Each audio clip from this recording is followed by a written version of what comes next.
우리 친구들 안녕하세요. 먼저 영접 기도하고 시작하겠습니다. 사모님 따라해 보세요. 사랑의 하나님, 나는 하나님을 떠난 죄인이에요. 예수님이 나를 위하여 십자가에서 죽으시고 3일 만에 부활하신 그리스도이신 것을 믿어요. 지금 이 시간 내 마음의 문을 열고 예수님을 영접합니다. 내 마음 속에 오셔서 나의 주인이 되어주세요. 예수님의 이름으로 기도합니다. 아멘. 기도하겠습니다. 하나님, 우리를 구원해 주신 사랑과 은혜에 감사드립니다.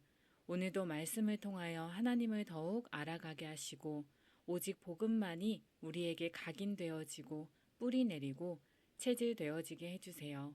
예수님의 이름으로 기도합니다. 아멘. 하나님께서 오늘 우리 친구들에게 주신 말씀 제목은요. 구원과 기도. 말씀 구절은 사도행전 4장 12절인데요. 우리 같이 읽어볼게요. 시작. 다른 이로서는 구원을 받을 수 없나니 천하 사람 중에 구원을 받을 만한 다른 이름을 우리에게 주신 일이 없음이라 하였더라. 아멘. 여기 이 그림을 보면 두 명의 친구가 나오는데요. 둘의 모습이 완전히 정반대의 모습이에요. 한 명은 구원을 받지 못한 친구, 한 명은 구원을 받은 친구예요. 구원을 받지 못한 친구는 마귀에게 사로잡혀 있어요. 그리고 구원을 받은 친구는 마음속에 예수님이 계세요. 이 그림처럼 정말 구원을 받지 못한 사람과 구원을 받은 사람의 모습은 정반대예요. 정반대의 삶을 살아요. 구원을 받지 못한 사람은 영이 죽은 상태예요. 하나님께서 사람을 창조하실 때 땅의 흙으로 사람을 지으시고 코에 하나님의 생기를 불어넣으셔서 사람이 살아있는 영적인 존재가 되었어요. 그런데 사람이 마귀의 거짓말에 속아서 하나님의 언약을 어기고 하나님을 떠났어요. 영이 죽어버려서 영이신 하나님과 함께할 수 없게 되었어요. 물고기는 물속에 살고 새는 하늘을 날아다니며 살고 나무는 땅에 뿌리를 내리고 살 때 행복한 것처럼 우리 사람도 하나님과 함께할 때 안전하고 행복한데 하나님을 떠난 사람은 마귀에게 붙잡혀서 살게 되었어요. 마귀의 자녀가 되었어요. 마귀의 자녀는 어떻게 살아야 되냐면 하나님의 자녀인 우리 친구들이 주일에 교회에 와서 하나님을 예배하는 것처럼 마귀 자녀들도 마귀를 섬겨야 돼요. 그래서 여러 가지 방법으로 우상 숭배를 해요. 종교의 대상을 찾아서 섬기고 점을 보고 심지어 굿을 하고 이렇게 귀신을 가까이 하고 섬기는 거예요. 또 마귀가 주는 마음과 생각, 불안한 마음, 두려운 마음, 무서운 마음, 부정적인 생각들, 이런 것에서 벗어날 수 없어요. 마귀가 주는 저주와 재앙에서 벗어날 수 없어요.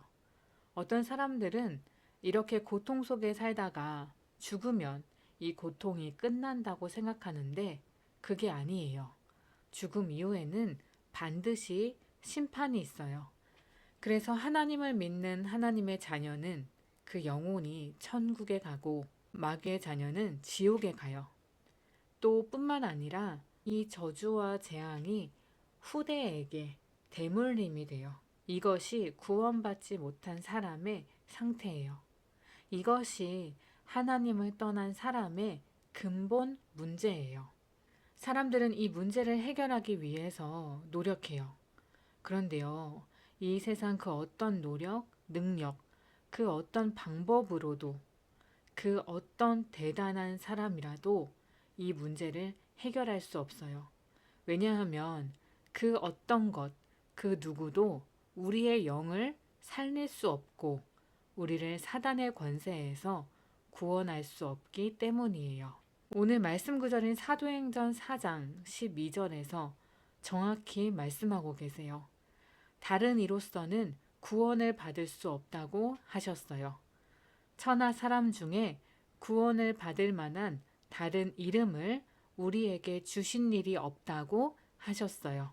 우리가 예수님을 믿는 이유는 예수님의 이름만이 하나님께서 우리에게 주신 유일한 구원의 이름이기 때문이에요. 이 예수님께서 그리스도의 일을 하심으로 우리를 구원해 주셨어요. 예수님께서 참 왕으로 세상의 왕노릇하고 있는 마귀와 마귀의 일을 멸하셨어요. 예수님께서 참 제사장으로 우리의 죄를 위해서 십자가에서 죽으심으로 우리의 죄를 사해 주셨어요. 예수님께서 참 선지자로 우리가 다시 하나님을 만날 수 있는 길이 되어 주셨어요. 이 예수님이 우리의 구원자이시다 라는 것을 믿고 마음에 영접하면 우리의 영혼이 새 생명을 얻게 돼요. 우리의 영이 살아나서 다시 하나님과 함께 할 수 있게 돼요. 예수님께서 성령으로 우리 안에 들어오셔서 영원히 함께 하시고 우리를 인도해 주세요. 그리고 하나님께서 우리에게 주신 최고의 축복인 구원의 축복 다음에 가장 중요한 축복은 바로 기도의 축복이에요. 더 정확히 말하면 창조주 성삼위 하나님께 기도할 수 있는 신분이 되었다는 거예요. 이 세상에 많은 사람들이 자신이 신적 존재라고 믿는 대상에게 기도를 해요. 그런데 사실 기도하는 이 행위 자체가 중요한 게 아니라 누구에게 기도하느냐, 그 기도하는 대상이 누구냐가 중요한 거예요. 우리가 어떤 일을 누군가에게 부탁을 하려고 할 때도 생각해 보면 그 부탁을 하는 행위 자체가 중요한 게 아니라 누구에게 부탁을 할 것인지가 중요하잖아요. 아무나 하나님께 기도할 수 있는 게 아니에요. 구원받은 하나님의 자녀만이 하나님께 기도할 수 있는 자격이 있어요. 그리고 하나님의 자녀인 우리가 기도할 때 우리의 기도를 천사들이 금 향로에 담아서 하나님의 보좌 앞에 가져다 드려요. 우리의 기도는 우리가 그냥 한번 말하고 끝나는 이야기가 아니라 금 향로에 담겨서 하나님 앞에 상달되는 거예요. 천사들이 우리의 기도를 다른 곳이 아닌 금 향로에 담아서 하나님께 드린다는 것은 우리가 내가 소중하게 생각하는 물건을 좋은 곳에 보관하는 것과 같이 하나님께서 우리의 기도를 소중하게 생각하신다는 의미를 나타내는 거예요. 하나님께서 우리의 기도를 금 향로에 담을 만큼 우리의 기도를 소중하게 생각하시는 우리는 하나님의 자녀예요. 하나님께서는 우리 친구들이 예수님의 이름으로 기도할 때 그 기도를 모두 들으시고 가장 좋은 것으로 우리에게 응답하세요. 하나님께서는 우리에게 쉬지 말고 기도하라고 하셨어요. 이것이 하나님의 뜻이라고 하셨어요. 이 말씀은 또한 하나님께서 우리에게 쉬지 않고 응답하시겠다는 약속이에요. 우리 친구들이 이 사실을 꼭 기억하면서 늘 기도의 축복을 누리시기를 기도합니다. 우리에게 주신 유일한 구원의 이름인 예수 그리스도의 이름을 꼭 붙잡으시기를 기도합니다. 우리가 받은 최고의 축복인 구원의 은혜로 늘 감사하는 우리 친구들 되시기를 기도합니다. 기도하고 마치겠습니다. 하나님, 하나님의 말씀에 불순종하여 하나님을 떠난 우리를 사랑하시고 구원자 예수님을 보내주시니 감사합니다. 이 구원의 은혜에 일평생 감사하고 또 기도의 축복을 24시 누리며 복음 때문에 가장 행복한 우리 친구들 되게 해주세요. 예수님의 이름으로 기도합니다. 아멘.